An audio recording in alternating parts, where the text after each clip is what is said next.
오늘 말씀은 고린도 후서 강해의 7번째 시간입니다. 용서로 사랑을 나타내라 라는 말씀입니다. 그 전까지, 저번 주까지는 어떻게 하라 그랬어요? 잘못한 것들이 교회에 보였을 때 징계하고 치리하는 것에 대해서 얘기를 했었죠. 그죠? 그래 놓고 나서 이제 갑자기 또 용서로 사랑을 나타내라. 그러니까 이 두 가지를 동시에 섞어서 얘기하면 징계하고 치리를 해야 되는데 용서하고 사랑하는 것이 기본이다라는 얘기를 말하고 있는 거예요. 그러니까 이 두 가지 어떤 것도 사실은 빼놓을 수 없다라는 말을 얘기하고 있는 것입니다.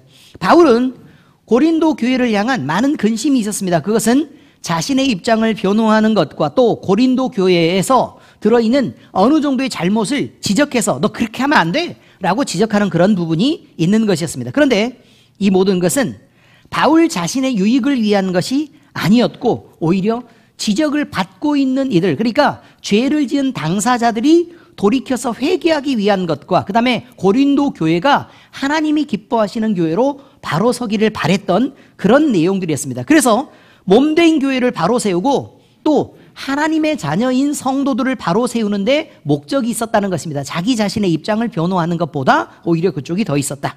자, 오늘 말씀은요, 용서에 관한 말씀입니다. 잘못했으면 마땅히 벌을 받아야 된다고 오늘 말씀에도 기록되어 있습니다. 그런데 벌하는 것만이 최선이냐? 꼭 그것은 아니라는 거예요. 왜냐하면 사랑하는 관계라는 거죠.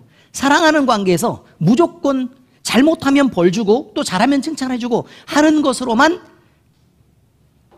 그렇게 관계를 유지하거나 아니면 성장시킬 수 있을까라고 묻는다면 그것은 아니라는 것입니다. 특별히 사랑하는 관계에 있어서는 더욱 그런데 가정도 그렇고 교회도 마찬가지입니다.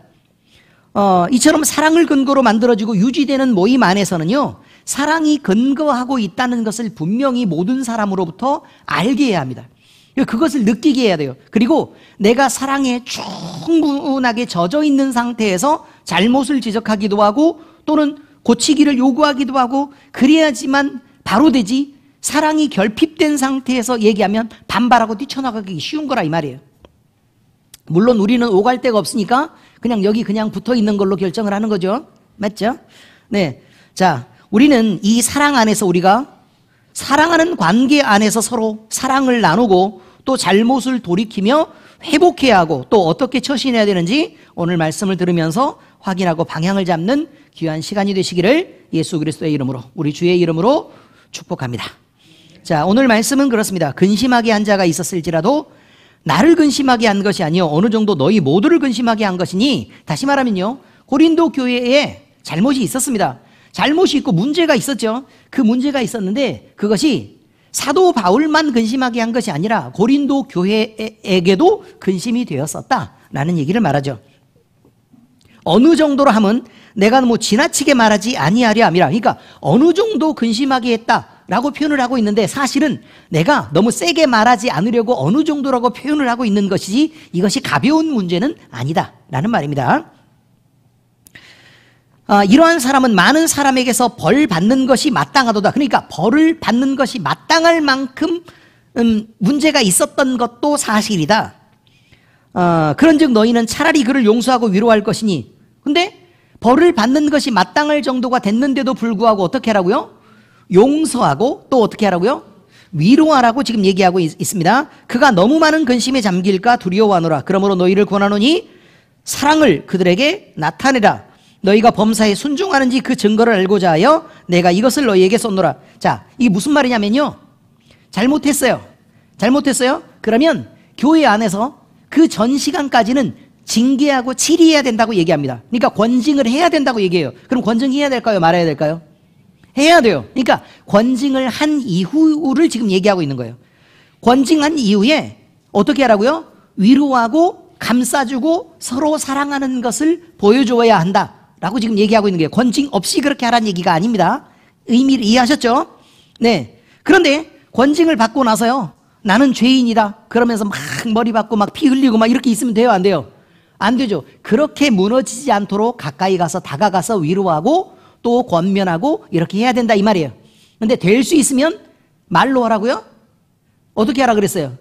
그저 따뜻한 눈빛을 보내고 그 다음에 갔을 때 그냥 차라리 그냥 이렇게 안아주고 이렇게 하는 것으로 해야 되지, 똑똑하다고 자꾸 말을 보태는 것은 바른 것이 아니다. 이렇게 얘기하고 있습니다. 되도록 말을 아껴야 합니다. 되도록 말을 아껴야 합니다. 자, 사랑을 그들에게 나타내라. 그리고 뭐라고 얘기하냐면 바로 뒤에 이어서 이렇게 얘기해요. 사랑을 나타내라. 너희가 순종하는지 한번 볼 거야 라고 얘기하죠. 이해됐어요? 말씀은 그렇게 되어 있습니다. 순종하는지 볼 거야. 너희가 범사에 순종하는지 그 증거를 알고자 하여 내가 이것을 너희에게 쏟노라. 이렇게 표현하는 거예요. 너희가 무슨 일이든지 누구를 용서하면 나도 그리하고 내가 만일 용서한 일이 있으면 용서한 그것은 너희를 위하여 그리스도 앞에서 한 것이니 이는 우리로 사탄에게 속지 않게 하려 함이라. 우리는 그 계책을 알지 못하는 바가 아니로라. 이렇게 표현합니다. 무슨 말이냐면 용서와 사랑으로 사탄이 계책을 부리고 있는 것을 어떻게 하라고요? 그 도모를 없애야 된다 이런 말이죠.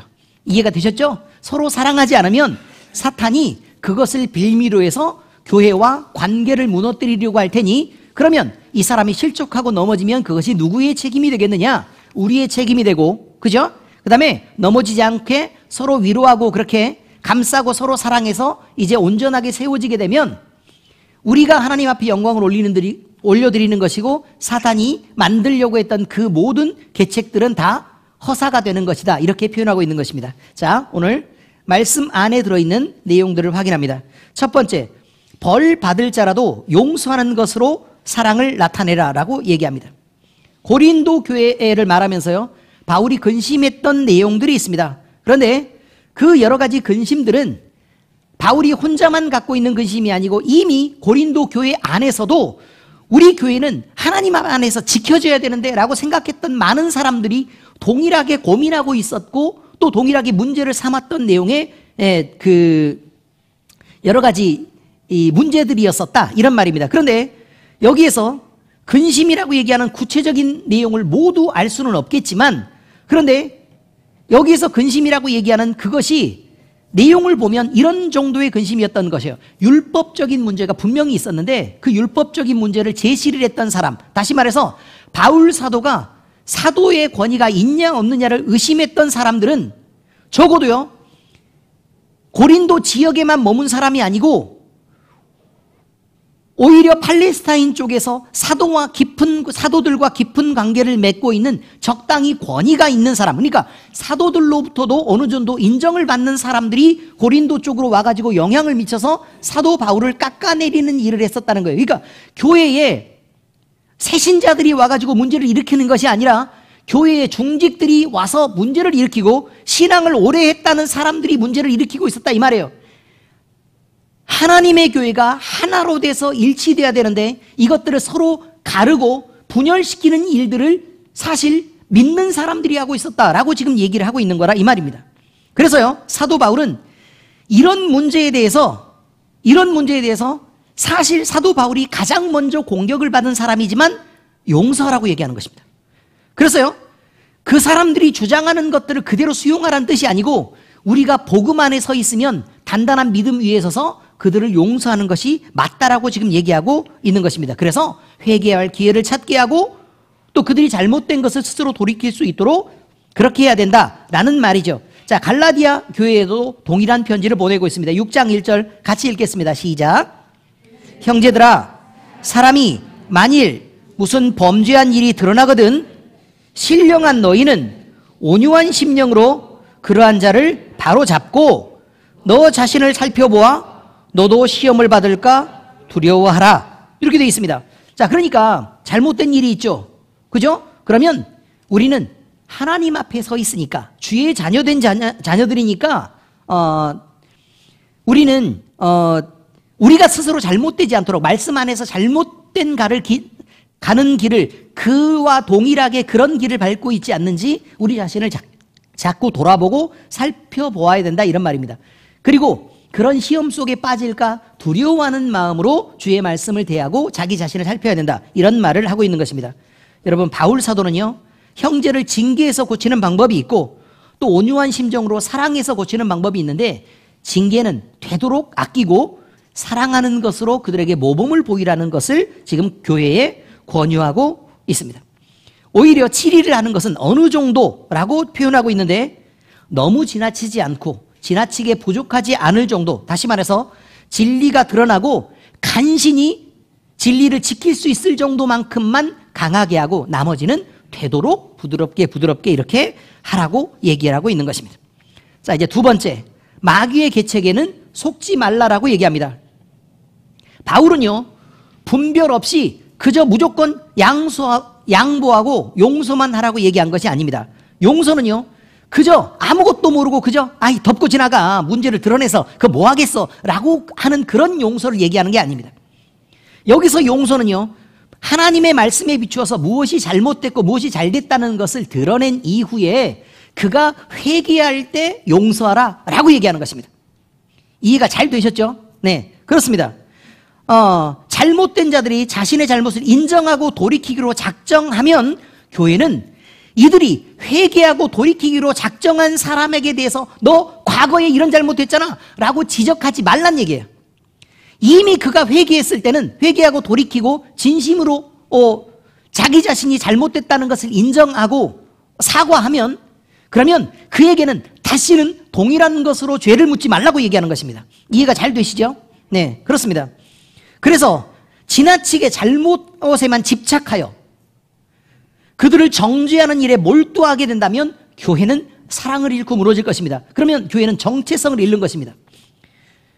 명백하게 회개하고 돌이키기로 결단했다면 우리는 엄한 징계만 고집하지 말고 그리스도의 사랑으로 그들을 감싸는 것이 바람직하다고 얘기하는 것입니다. 그런데 마귀는요, 교회가 가지는 이런 틈을 놓치지 않습니다. 바울이 걱정하는 것은 사단이 교회를 속이는 것입니다. 기본적으로 사단이 교회를 속이는 패턴이 두 가지가 있다고 얘기합니다. 기본적으로 사단은 회개하는 것처럼 하여 회개하지 않고 사단의 마음을 그대로 갖고 있는 것으로 교회를 속입니다. 자, 이것이 중요합니다. 가짜 회개를 한다 이 말이죠. 이런 사탄의 마음은 급한 마음에 돌이키는 것처럼 보이게끔 하지만 한번 사단에게 마음을 주어버리고 그의 마음을 수용하기로 한 자들은 사실은 쉽게 회개하지 않습니다.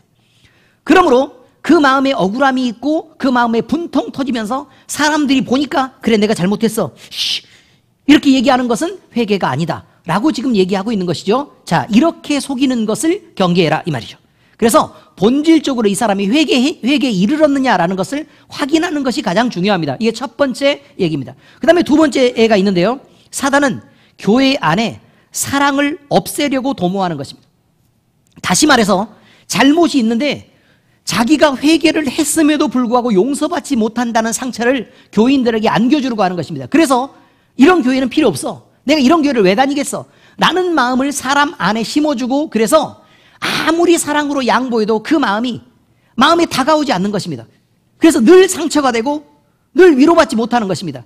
그래서 사단이 그 마음을 지키게 하고, 그래서 오히려 그 사람을 넘어지게 해서 자기 소유로 끌어들이려고 하는데 이것이 아주 잘못된 것입니다. 자, 바울은 이 문제를 굉장히 크게 보고 염려하고 있습니다. 오늘 말씀에 우리로 사탄에게 속지 않게 하려 함이라 라는 말씀이 있는데, 자, 고린도 후서에는요 이 단어가 정확하게 3번이 등장하는데, 사탄에게 속지 않게 함이라 라는 원어의 말씀, 우리가 속다로 해석되는 말씀이 거기 나와 있어요. 플레오네키도멘 이라고 얘기하는 남을 이용하다 또는 남을 속이다는 의미로 쓰이는 단어인데, 고린도후서 7장 2절에도 나오고 12장 17절에도 나오는데요, 이 내용을 쭉 보면 사기를 치는 것입니다. 남을 속여서 자기가 이득을 취하는 방식으로 행동하고 있다라는 부분을 지금 얘기하는 것이 바로 남을 속이다라는 말로 쓰이는 그 말입니다. 우리는 속지 말아야 하지만 온전하게 회개한 자에게 베푸는 용서를 통해서도요, 사랑함으로 교회의 본질을 잃지 말아야 되는 그런 책임을 갖고 있습니다. 절대로 사탄에게 속지 말아야 됩니다. 두 가지로 속지 말라 그랬죠. 첫 번째는 뭐요? 거짓 회개에 속지 말아라. 두 번째는 뭐죠? 온전히 회개할 때는 우리가 사랑하면서 그 계책을 없애야 된다라고 지금 얘기하고 있습니다.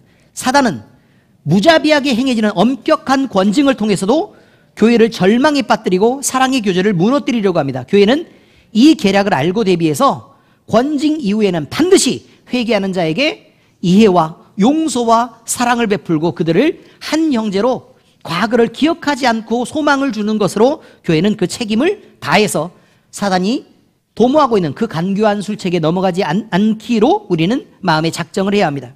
자, 세 번째는 순종하라는 말입니다. 바울은요, 용서하는 마음에도 갈등이 있다는 것을 모르지 않았습니다. 여러분, 우리는 그리스도인입니다. 하나님으로부터 우리의 죄를 용서받았습니다. 그리고 얼마든지 용서할 마음을 갖고 있습니다. 그런데요, 우리 안에 누가 형제가 잘못하고 나에게 상처를 준 일이 있고 그 다음에 계속해서 여전히 내가 상처를 받고 있었다면 그 사람이 회개를 했다 그래도 사실 선뜻 내가 이해의 마음을 베풀고 용서하기는 쉽지 않습니다. 그렇지 않습니까? 마음에 긁힘이 남아 있습니다. 긁힘. 이해가 되십니까? 그렇죠? 그래서 그 사람을 볼 때마다 부담스럽고 아플 수 있습니다. 그 사람이 회개하고 돌이켰어도 사실은 내 마음이 상처가 돼서 아플 수 있다라고 지금 얘기하고 있는 것입니다. 인내하고 오히려 공격하고 상처를 주었던 사람은 회개하고 돌이켰다고 얘기하는데 그냥 진리 안에서 하나님의 말씀을 지키면서 그것을 순수하게 그걸 감내했던 사람들이 받았던 그 고통은 결코 작지 않다는 것입니다. 그러므로 내가 회개했으니까 무조건 나를 받아줘 라고 당당하게 이야기하는 사람도 문제가 있는 것입니다. 내가 과거에 잘못했으니까 나를 이해하고 또 용납하느라고 얼마나 힘이 들었어 라고 얘기를 해야 맞는 것이죠. 서로 상호관계에서 그렇게 만들어져야 맞습니다. 하나님의 말씀을 지키려고 모욕당하고 욕먹는 자리를 지켜야 했던 이들의 마음은 분명히 공격하는 이들보다 더 많이 아팠을 것이 분명합니다. 이런 이들에게 바울 사도는 마음의 미움을 버리고 순종하라고 얘기합니다. 순종이 어디 쉽겠냐 이 말이에요. 그런데 말씀과 권위에 순종함으로 사랑을 이루는 이것은 대단히 중요하기 때문에 그렇습니다. 바울이 참아야 했던 이들의 고통을 몰라서 이런 권면을 하겠습니까? 그게 아닙니다. 왜냐하면 그도 선한 싸움을 싸우면서 억울하게 고난을 받은 사람이고 지금도 그런 공격을 받고 있는 것이 사실이고 또 고통 중에 있는 당사자였습니다. 그런데 이런 바울이 참고 순종하라고 말하는 것은 고린도 교회 성도들에게만 그렇게 하는 것이 아니라 나를 포함한 자신을 포함한 모든 교회에 그렇게 하자고 권하는 것입니다. 바울을 포함한 모든 사도들은 자기를 사랑하신 예수 그리스도의 이름을 위하여 고난받기에 합당한 자로 여기심을 기뻐했습니다. 자, 사도행전 5장 41절 함께 읽겠습니다. 시작. 사도들은 그 이름을 위하여 능욕받는 일에 합당한 자로 여기심을 기뻐하면서 공의 앞을 떠나니라. 내가 나를 사랑하신 예수 그리스도 때문에 욕을 먹을 수 있다니 이런 영광이 어딨냐 라고 생각했었다 이런 말입니다. 이처럼 바울은 예수 그리스도의 이름 때문에 고난을 받도록 부르심을 받았습니다. 아니 고난받도록 부르심을 받았다라는 얘기를 성경에 기록되어 있는데 사람들이 잘 못 읽습니다. 사도 바울은 영광 받으려고 부르심을 받은 게 아니라 고난 받으라고 아예 부르심을 받은 사람입니다. 사도행전 9장 15절에서 16절 같이 읽겠습니다. 시작. 주께서 이르시되 가라. 이 사람은 내 이름을 이방인과 임금들과 이스라엘 자손들에게 전하기 위하여 택한 나의 그릇이라. 그가 내 이름을 위하여 얼마나 고난을 받아야 할 것을 내가 그에게 보이리라 하시니. 어떻습니까? 어차피 고난 받으려고 부르심을 입은 사람이라 이 말이에요. 고난 받는 그것으로 영광을 받으려고 하나님이 애초에 그렇게 부른 사람이 사도 바울이었습니다. 바울은 자신처럼 예수 그리스도의 이름 때문에 고난받는 이들이 받을 영광을 이렇게 전하고 있습니다. 로마서 8장 16절에서 17절입니다. 시작. 성령이 친히 우리의 영과 더불어 우리가 하나님의 자녀인 것을 증언하시나니 자녀이면 또한 상속자 곧 하나님의 상속자요 그리스도와 함께한 상속자니 우리가 그와 함께 영광을 받기 위하여 고난도 함께 받아야 할 것이니라. 어떻습니까? 그리스도에 속한 것이라면 우리가 선택해서 우리가 좋은 것만 취하고 우리가 싫은 것은 버릴 수 있는 것이 아니라고 얘기합니다. 영광을 받기를 원하면 그와 함께 고난도 받는 것이 마땅하다고 얘기합니다. 그러므로 바울이 말했던 그 순종은 단지 고난을 참아내라 라는 말이 아니라 그리스도의 이름을 위하여 네가 또는 내가 우리가 함께 고난을 받을 수 있는 그 영광스러움을 입었는데 얼마나 복되고 행복한 일이냐라고 얘기하고 있는 것입니다. 그러므로 말씀에 순종하고 참아내시기 바랍니다. 왜 아멘이 없어요? 네, 그렇습니다. 자, 이제 말씀을 적용하겠습니다. 첫 번째, 교회의 징계는 다시 설 기회를 주는 것이어야 합니다.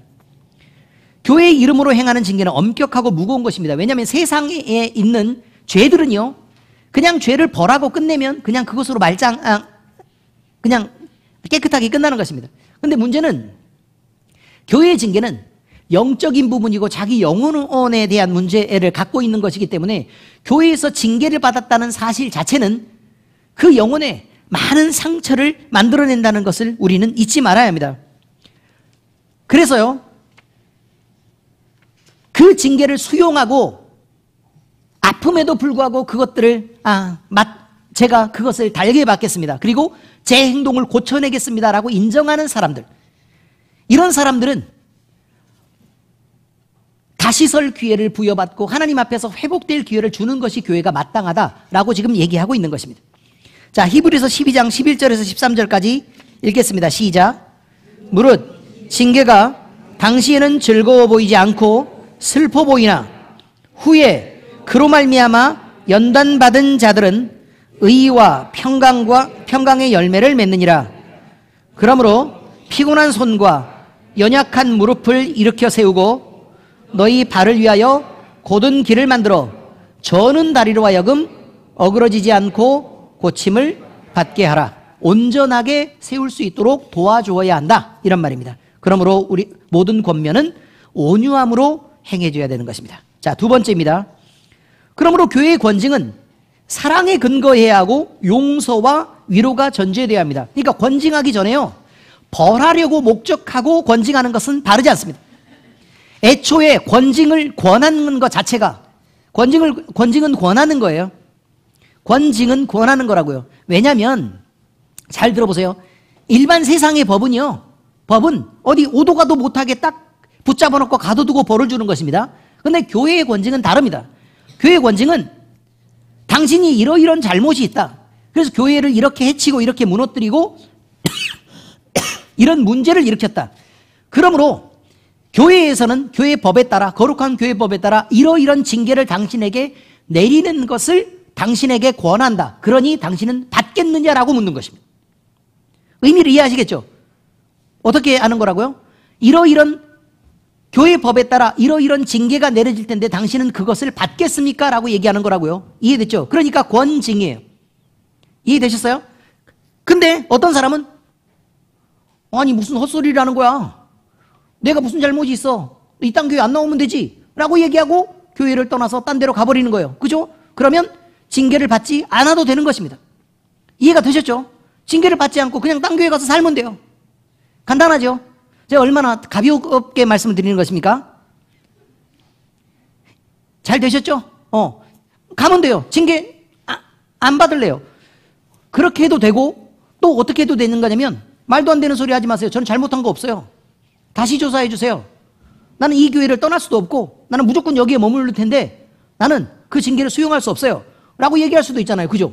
그럼 못 내리는 거예요. 이해가 잘 되셨습니까? 이제 징계를 못 내린다고요. 수용을 해야 된다고요. 어떤 경우만 그것이 안 되는 거냐면 2단일 경우는 아예 축출해버립니다. 그러니까 그때는 자격을 박탈해버리기 때문에 형제로서의 자격이 없어요. 그때는 이제 아예 안 되는 거예요. 의미를 이해하시겠죠? 네, 그렇습니다. 자, 그런데 수용하지 않는 것을 벌할 수는 없다, 이런 말이죠. 그러니 권징이죠. 자, 여러분, 이것을 받겠다라고 얘기를 하면 사실 당연하게 뭐가 따라야 되는 거냐면 자기 자신의 겸손한 믿음과 하나님을 향해서 내가 우리 교회를 지켜내겠다는 그런 신앙의 결단이 따라오지 않는 사람은 사실은 권징을 받아낼 수 없는 것이라, 이 말이에요. 그래서 그 권징을 받는 사람들을 존중해야 된다고 얘기하는 것입니다. 그 전에 잘못한 것이 중요한 게 아니라 하나님의 교회를 지켜내기 위해 자기 자신의 의견이라도 포기하고 교회 법을 따르는 것이 대단히 중요하기 때문에 그런 의미를 얘기하고 있는 것이죠. 그러므로 우리가 권징을 베풀려고, 치리를 하려고 생각을 했을 때는 무조건 무슨 생각을 해야 되는 거 아니면 이 사람이 이런 권징에 의해서 치리를 만약에 받을 때 이가 이것을 수용하면 우리는 용서하고 그를 형제로 받아들이기로 충분히 마음이 준비가 된 상태에서 권징을 하는 것이다, 이 말이에요. 대충 이해가 되셨죠? 그게 아니라면 그냥 단지 벌하기 위해서만 하는 것이라면 이것은 교회법에 마땅하지 않다라는 것입니다. 그런데 우리는 우리가 사랑해야 되는 이유로, 용서해야 되는 이유를 분명히 알아야 됩니다. 왜 이렇게까지 해야 되느냐? 우리가 죄인이었을 때, 용서받을 자격이 없었을 그때에 하나님으로부터 그 사랑을 받았기 때문에 그렇습니다. 그러므로 그 사랑에 대해서 뭔가 갚아야 되는 상황이기 때문에 그런다 이 말이에요. 또 그러므로 우리가 절대적으로 옳고 다른 사람은 절대적으로 잘못됐어요. 그러니까 나는 억울한 게 가득이고 잘못한 건 하나도 없는 그런 상황이고, 다른 사람은 무조건 잘못했고 잘한 것이 하나도 없는 상황에서라도 자기 자신의 옳음을 내세워서 만약에 난 저 사람을 사랑 못하겠어, 용서 못하겠어 라고 하는 단계까지 가버린다면 그 사람 이미 사단의 계략에 무너져 있는 것이라 이 말입니다. 그러므로 우리가 용서받을 자격이 없을 그때 우리를 용서하시고 또 사랑하신 우리 주님을 기억해서 서로 용서하고 사랑해야 된다는 것입니다. 이것이 교회를 세우는 기초여야 된다 이런 말이죠. 자, 골로새서 3장 13절에서 14절 시작. 누가 누구에게 불만이 있거든 서로 용납하여 피차 용서하되 주께서 너희를 용서하신 것 같이 너희도 그리하고 이 모든 것 위에 사랑을 더하라. 이는 온전하게 매는 띠니라 라고 말합니다. 그 사랑에 묶이고 그 사랑에 온전해져서 서로를 돕고 격려하며 부족한 중에라도 참아주는 것, 그것이 바로 교회가 권징을 한 것, 그리고 권징할 때 은혜를 벗어나면 안 되는 이유가 바로 여기에 있다고 얘기하는 것입니다. 자, 세 번째, 예수 그리스도 때문이라면 우리는 억울함을 내버리고 순종해야 됩니다. 우리는 예수님 때문이라면 우리의 자존심을 포기할 줄 알아야 합니다. 우리의 억울함도 접어낼 줄 알아야 합니다. 우리는 더 이상 죄의 자녀가 아니기 때문에 그렇습니다. 그러므로 죄가 우리를 지배하도록 만들어도 안 되고 우리를 다스리게 만들어도 안 됩니다. 또 그것을 허용하는 것 자체가 안 됩니다. 우리 마음속에 미움이 있을 때 그 마음을 지켜나가는 것, 내 자존심을 위해서 그걸 지켜나가는 것은 절대 안 되는 일입니다. 그것은 썩은 마음을 계속해서 가지고 가겠다는 얘기밖에 안 됩니다. 에베소서 5장 8절 함께 읽겠습니다. 시작. 너희가 전에는 어둠이더니 이제는 주 안에서 빛이라. 빛의 자녀들처럼 행하라. 여러분, 우리 마음속에 싸움이 있고 분열이 있는 그때 그것을 용납하는 것, 그거 그리스도인 아닙니다.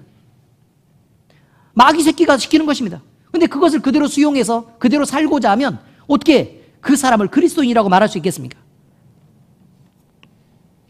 주의 은혜 안에서 거하고 또 즐겨 말씀을 순종하며 함께 사랑을 구원할 때 함께 사랑하는 것, 또 우리가 말씀 안에 순종해 가는 그 모습을 가져야 되는, 그런 태도를 가져야 되는 것은 우리가 하나님의 자녀이기 때문에 그렇습니다. 자, 이것을 순종하지 못한다면 하나님을 믿는 자가 아닙니다. 하나님은 그림자가 아닙니다. 상상 속에 있는 아무 힘없는 신이 아닙니다. 우리는 사울 왕이 범했던 실수를 반복하지 말아야 합니다.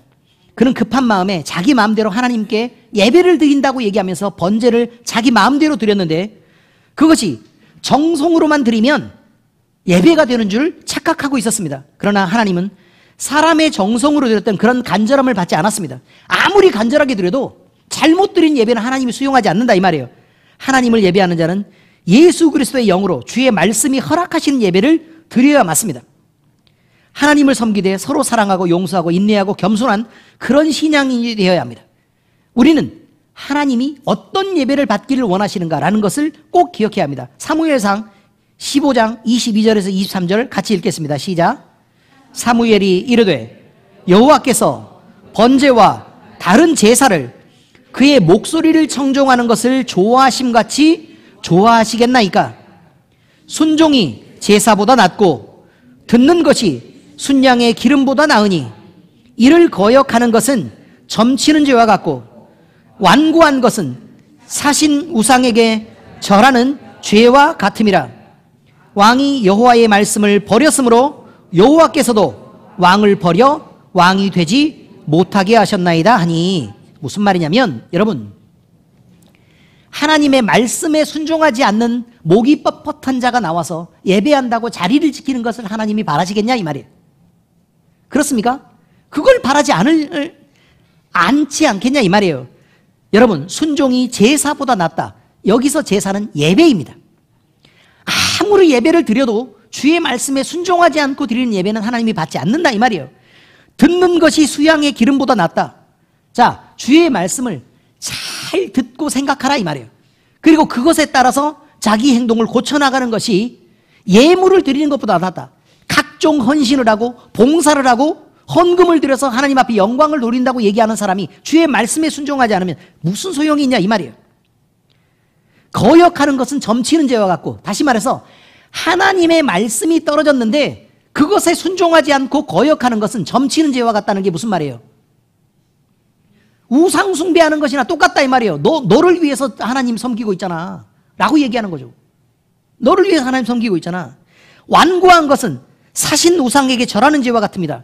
완고한 것은 뭐예요? 자기의 고집을 꺾지 않는 것은 죽은 신인 우상에게 절하는 것과 같다.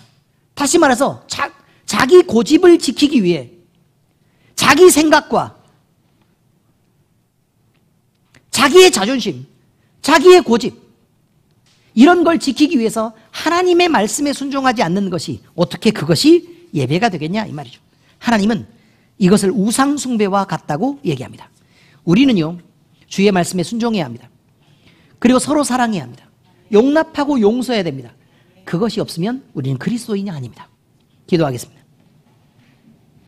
살아계신 아버지 하나님 감사합니다.